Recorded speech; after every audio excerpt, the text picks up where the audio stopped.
What's up guys and welcome to today's video. Before we get started, I just want to do a quick shout out to Legend London Jeans.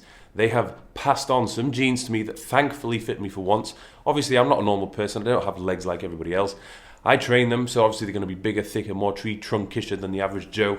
So actually trying to find a pair that fit my quads but at the same time don't sag off me like an 80-year-old woman's bosom. It's not the easiest thing in the world. These guys have hooked me up with a few different colours. We've got some greys, some blacks, some blues, different styles. Fits good, stretchy material so I could squat on them if I wanted to. They're high quality and they're reasonably priced. Check the link in my description if you want to invest in a pair. I highly suggest you do. One of the most comfortable pairs of jeans I've ever worn.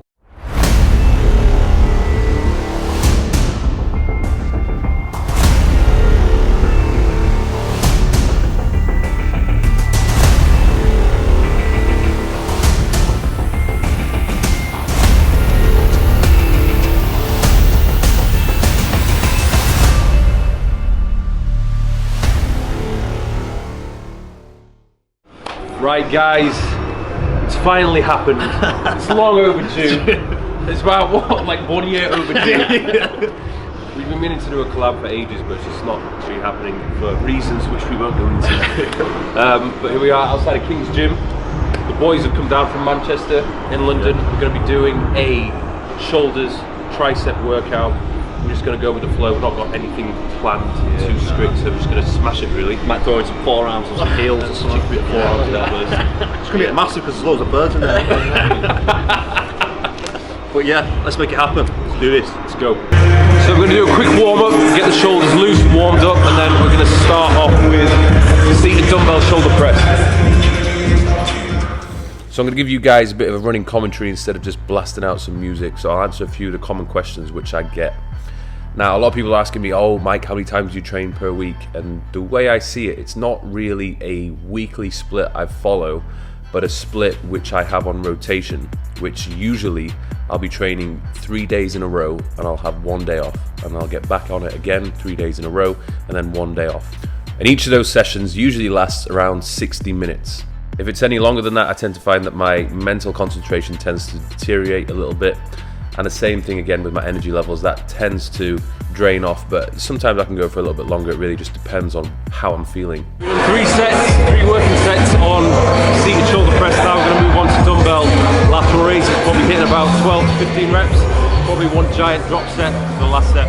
So my training split at the moment is really trying to focus upon my back and my shoulders. I feel like my shoulders are a little bit of a weaker point compared to the rest of my body, and I feel like you can never really have too big of a back. I feel like there's room for improvement there. So like I said before, I have a 3-day split, but it kind of changes on each of those 3 days. It's not the same split over and over again.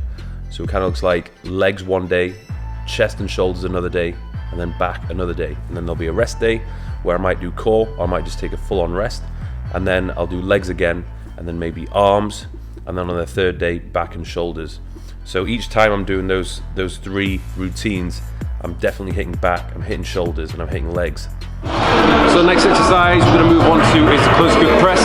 So obviously with the close grip, I'm going to be focusing on the triceps. I'm going to go quite heavy with this one, so maybe 8 to 10 reps. I have a lot of people asking me, what can I do to fix an imbalance? And I have actually done a video on this over a year ago, but I'll go through it again. You really just want to focus on single arm movements. Okay, so anything which requires you to use a machine or a straight bar, something like that, might not be your best solution.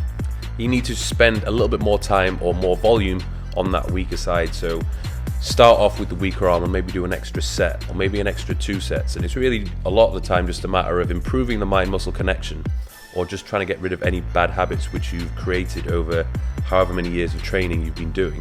But it takes time, it's not going to be fixed overnight, it's something you really need to work upon. So next exercise, we're moving on to the lateral raise machine. It's a little bit different from the dumbbells. We're keeping more tension on throughout the entire movement. If you're using the dumbbells, it gets a little bit easier at the bottom because it's minimal resistance, but you've still got quite a bit of resistance here. I get a lot of questions regarding shoulder injuries. I've actually had to deal with shoulder injuries of my own a couple of times, particularly earlier this year, which actually put me out of action for, it was around 6 weeks. 6 weeks I actually did no chest, no shoulder training, which was really frustrating. But sometimes it's when the injury is actually that bad, you just have to rest. It's definitely not worth you trying to push through it and you know, be macho about it and just think, oh, do you know what, it's nothing, I'll just carry on, because a lot of the time you do more damage than good. So I'd ask yourself, if you do have any discomfort when you're doing certain exercises, either you change how you're doing that exercise if you can, or you just leave that exercise out. There's a number of different ways around a shoulder injury. And when I had my shoulder injury, that just meant that I had to change my split. So I focused that 6-week period hitting legs, hitting my arms, and hitting my back, but hitting my back in a specific way which wasn't going to cause discomfort. And then doing a little bit more core or cardio, and I was fine. I was still training. It wasn't an excuse for me to just stop completely and feel sorry for myself. There's still a lot of things you can do. And I do get quite a lot of people asking me if I train solo, if I train with a training partner. Most of the time I do train by myself. I feel like I can get myself into this zone when I'm training by myself. Like I know what I need to do. I'm focused. I'm listening to my music, and I'm just like locked in tunnel vision for 60 minutes or so. But that being said, it does get a little bit lonely from time to time, and it is good. Like in this situation when I was training with the Harrison twins, it was a hell of a lot of fun. And I like to do that at least once per week with somebody who is at a similar training ability to myself. So we're going to finish off with some shrugs. I know we're technically doing shoulders and triceps, but what's your shoulder session? Oh my god! A shoulder session! Right, so we're going to finish, fuck's sake! Right, so we're going to finish off this. Fuck, I'm going to do my set. I'm going to finish off with shoulder session. Shrugs. I get a lot of people asking me, Mike, what is the ideal number of reps and sets I should be doing in my workout? And I can never give an exact answer because it depends on so many different things. You could argue if the goal is to maximize muscle hypertrophy, you should stay within the hypertrophy range between 8 and 12. But there's many instances where I'll go above and beyond that, particularly when it comes to my lower body training or isolation exercises.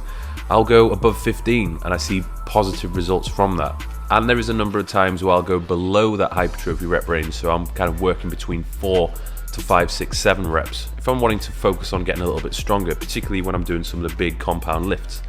Often when I've hit a plateau, I can't lift any heavier on overhead shoulder press or deadlift or squat, I'll go through a phase of, okay, let's try and focus on increasing my strength, where I'll do this for a few weeks, usually in calorie surplus when I'm doing this, but the idea is I want to get stronger at these big lifts so that when I come to do higher reps further down the line, I can do so with more weight, which should hopefully translate into increased muscle mass. Don't care about these guys' channels. Listen, just watch it on mine.